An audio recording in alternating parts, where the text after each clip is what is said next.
पिछले कल अंतर्राष्ट्रीय बालिका दिवस पर देश भर में विभिन्न कार्यक्रमों का आयोजन किया गया। इस दिन चंबा में भी कई कार्यक्रम आयोजित किए गए। अंतर्राष्ट्रीय बालिका दिवस पर सचिव जिला विधिक सेवा प्राधिकरण पंकज गुप्ता ने बालिकाओं के अधिकारों बारे चंबा हलचल को जानकारी दी। उन्होंने इस दौरान बालिकाओं से जुड़े विभिन्न मुद्दों बारे जानकारी दी और विधिक सेवा प्राधिकरण की सहायता से किस प्रकार बालिका अपनी समस्याओं को सुलझा सकती है, इस बारे जानकारी दी। नमस्कार, मैं सचिव जिला विधिक सेवा प्राधिकरण चंबा आज के कार्यक्रम में आपका स्वागत करता हूं और सबसे पहले चंबा हलचल का धन्यवाद करता हूं कि चंबा हलचल जिला विधिक सेवा प्राधिकरण के साथ मिलकर कानूनी जानकारियां, लीगल अवेयरनेस चंबा के लोगों के बीच फैला रही है, आप लोगों तक हमारी बात पहुंचा रही है। आज हम गर्ल्स राइट्स, बालिका के राइट्स के बारे में बात करेंगे। 11 अक्टूबर का दिन हर वर्ष international day of the girl child के रूप में मनाया जाता है। 11 अक्टूबर 2020 यानी कि पिछले कल हमने इसी दिन के उपलक्ष्य में जिला विधिक सेवा प्राधिकरण चंबा ने एक ऑनलाइन कार्यक्रम हमारे आंगनवाड़ी वर्कर्स, चंबा जिले के आंगनवाड़ी वर्कर्स के लिए अरेंज किया था, जिसके तहत आंगनवाड़ी वर्कर्स तकरीबन 100 हमारे साथ जुड़े थे, जिनको हमने पीसी एंड पीएनडीटी यानी कि pre conception and pre natal diagnostic techniques act यानी कि भ्रूण की जांच संबंधी कानून के बारे में जानकारी दी थी और हमने उनको कंपनसेशन स्कीम्स, जो महिलाओं के लिए कंपनसेशन स्कीम्स हैं, उनकी भी जानकारी दी थी ताकि वो लोगों की फील्ड में मदद कर सकें और उन्हें जिला विधिक सेवा प्राधिकरण के दफ्तर में पहुंचा सकें ताकि महिलाओं का हक जो है वो इन्फोर्स किया जाए, महिलाओं के राइट्स को इन्फोर्स किया जा सके। आपने जरूर एक नारा भारत सरकार ने दिया था, बेटी बचाओ बेटी पढ़ाओ। यह नारा देने की जरूरत क्यों पड़ी?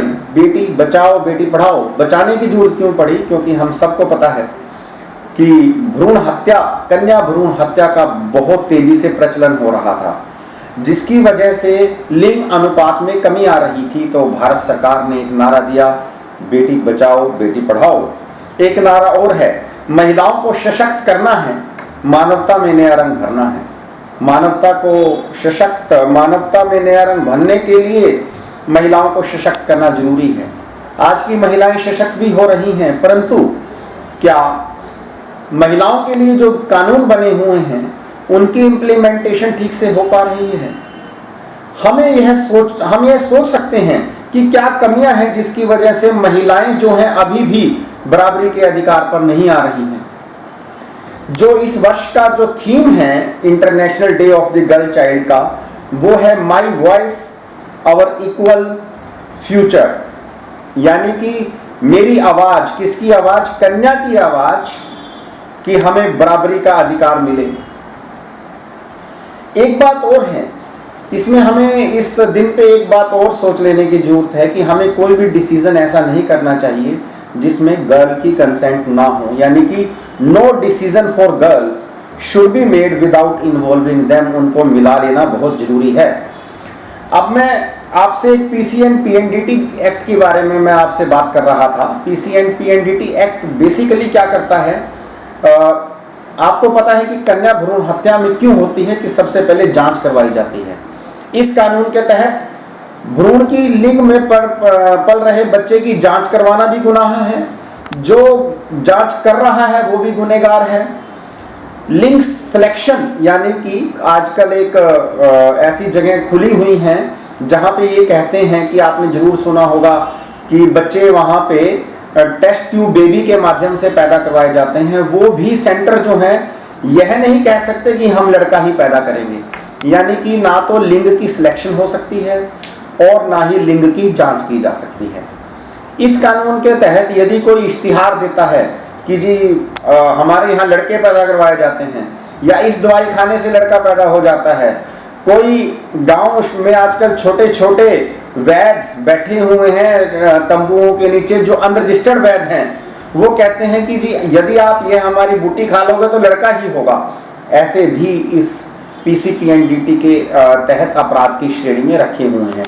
यानी कि कोई भी अल्ट्रासाउंड सेंटर भी अगर आप देखें, कोई भी अल्ट्रासाउंड सेंटर अगर किसी भी माध्यम से, चाहे वो इशारों के माध्यम से, चाहे वो लिख कर, चाहे किसी भी माध्यम से जानकारी देता है कि भ्रूण में पल रहा बच्चा, गर्भ में पल रहा बच्चा लड़का है या लड़की, तो वह इस एक्ट के तहत ऑफेंस की श्रेणी में आता है। रजिस्ट्रेशन जरूर करवानी पड़ती है सभी अल्ट्रासाउंड सेंटर्स को, सभी लेबोरेटरीज को जो भ्रूण के बारे में जानकारी देते हैं। हालांकि जानकारी देने से मतलब यह है कि भ्रूण ठीक है या नहीं, गर्भ में पल रहा बच्चा ठीक है या नहीं, हेल्थ ठीक है या नहीं, यह जानकारी दी जा सकती है, परंतु यह नहीं बताया जा सकता कि भ्रूण का लिंग क्या है। बहुत से केसों में ऐसा होता है कि बिना फॉर्म भरवाए अल्ट्रासाउंड सेंटर वाले अल्ट्रासाउंड प्रेग्नेंट लेडी का कर लेते हैं। यदि बिना फॉर्म भरवाए ऐसा किया जाता है तो कानून यह मानता है कि वो इसलिए किया गया है कि भ्रूण के लिंग की जांच हो रही है, अदरवाइज वो फॉर्म भरना अनिवार्य है। नहीं तो डॉक्टर की प्रिजम्पशन है कि डॉक्टर इसलिए वो जांच कर रहा था, अगर वो फॉर्म नहीं भरवाता, कि वो भ्रूण की लिंग की जांच कर रहा था। परंतु इसमें इम्प्लीमेंटेशन में प्रॉब्लम यह है कि भ्रूण करवाने वाला भी कंप्लेंट नहीं करता, जांच करवाने वाला, और लिंग जांच करने वाला तो क्यों करेगा। तो हम फील्ड में रहते हैं, हम नागरिक हैं इस भारत के, और हमारा कर्तव्य है, हमें पता होता है कि पास पड़ोस में वो प्रेग्नेंट है लेडी। यदि किसी प्रेग्नेंट लेडी का एबॉर्शन हो जाता है 3 या 4 महीने में, यदि वो किसी अन्य कारणों से होता है कि जी कोई हेल्थ के कारण, या कोई भगवान ना करे या खुदा ना करे कोई ऐसी बात हो गई, वो गिर गई या कुछ और दिक्कत आ गई, वो बात अलग है। परंतु कई बार हमें पता होता है पड़ोसी को कि इसने लिंग जांच करवाई है, तो उस स्थिति में हम जो है कानून की मदद कर सकते हैं ताकि हम कन्या की रक्षा कर सकें। आप एक बात ध्यान रखें, नवरात्रे आ रहे हैं, नवरात्रों में हम कन्याओं की पूजन करते हैं, पूजा सब घर में करते हैं, हिंदू घरों में की जाती है। तो क्या हमारा दायित्व ये नहीं है कि सिर्फ नवरात्रे में नहीं, हम सारा वर्ष ऐसा करें कि हम कन्याओं की रक्षा करें, कन्याओं का सम्मान करें। परंतु क्या हो रहा है, एक फिगर बोल रहा है कि हर 5 में से 1 बच्ची जो है वो असॉल्ट का शिकार होती है, यानी कि सेक्सुअल असॉल्ट का शिकार होती है। यानी कि वो बच्ची उतनी, उसकी हिम्मत भी नहीं होती। आज की स्थिति ऐसी है गांव शहरों में कि एक महिला बेचारी अंधेरे में बाहर निकलने से भी डरती है। क्या यह उनका अधिकार इम्प्लीमेंट हो रहा है? नहीं।